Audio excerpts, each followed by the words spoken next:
Denali is the highest mountain in North America, standing at 20,310 feet. But this mountain is more than just a natural wonder. It has a long history, beginning with the indigenous people who lived here for thousands of years.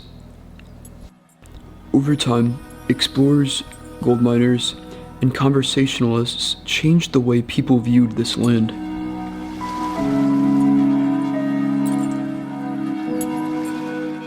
Today, Denali is one of the most famous national parks in the United States. In this video, I will explore how this land went from being home to native peoples to becoming a protected national treasure.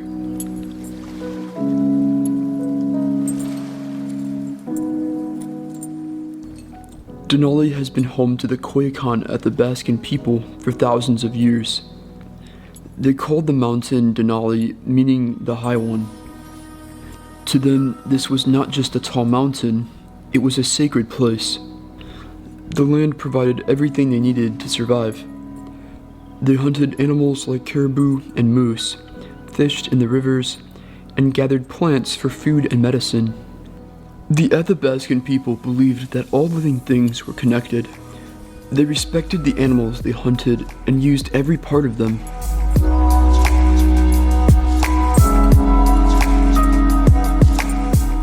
Their stories and traditions were passed down through generations, teaching younger members of the community how to live in harmony with the land.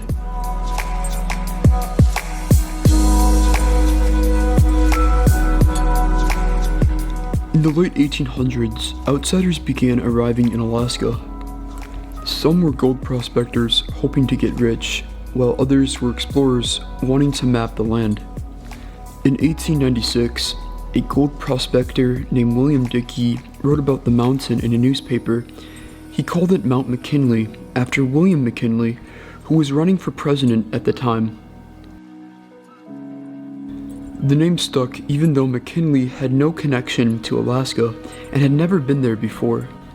For over 100 years, the name Mount McKinley was used on maps and in official records, despite objections from Alaska natives and local residents who had always called it Denali.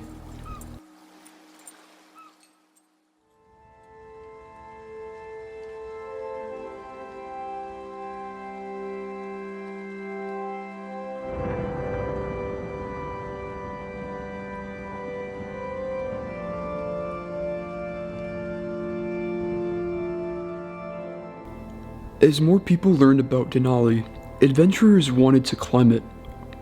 The first recorded attempt was in 1903 by a man named James Wickersham.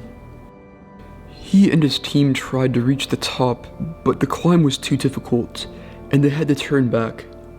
It wasn't until 1913 that a team led by Hudson Stuck successfully reached the summit. This achievement made Denali one of the most challenging and respected mountains in the world.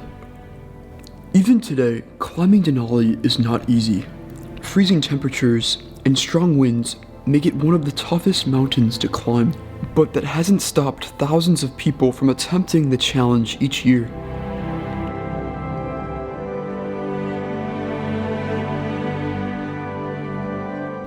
As more people moved to Alaska, some began to worry about preserving Denali's wildlife and natural beauty. A conservationist named Charles Sheldon saw how hunting and human activity were affecting the land. Thanks to his efforts in 1917, President Woodrow Wilson created Mount McKinley National Park.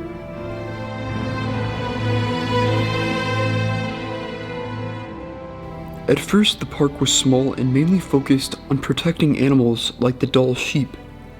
Over time, the park grew larger. In 1980, a new law expanded the park's size and officially renamed it Denali National Park and Preserve. The new park covered over 6 million acres, an area bigger than the entire state of New Hampshire. For decades, Alaskans and indigenous groups fought to restore the mountain's original name, Denali. They argued that the name Mount McKinley had no historical connection to the land. After years of debate, in 2015, the US government officially changed the name back to Denali. It was a victory for Alaska natives and a step toward recognizing their deep connection to the land. Denali's story is one of resilience, exploration, and conservation. From the indigenous people who first called it home, to the explorers who named it after a president, and finally to the movement that restored its original name, Denali has always been a place of great importance. Whether you visit to climb its towering peaks, admire its wildlife, or simply take in its beauty, Denali remains a symbol of Alaska's wild spirit. More so, it is a reminder of the power of nature and the rich history of the people who have called it home for thousands of years.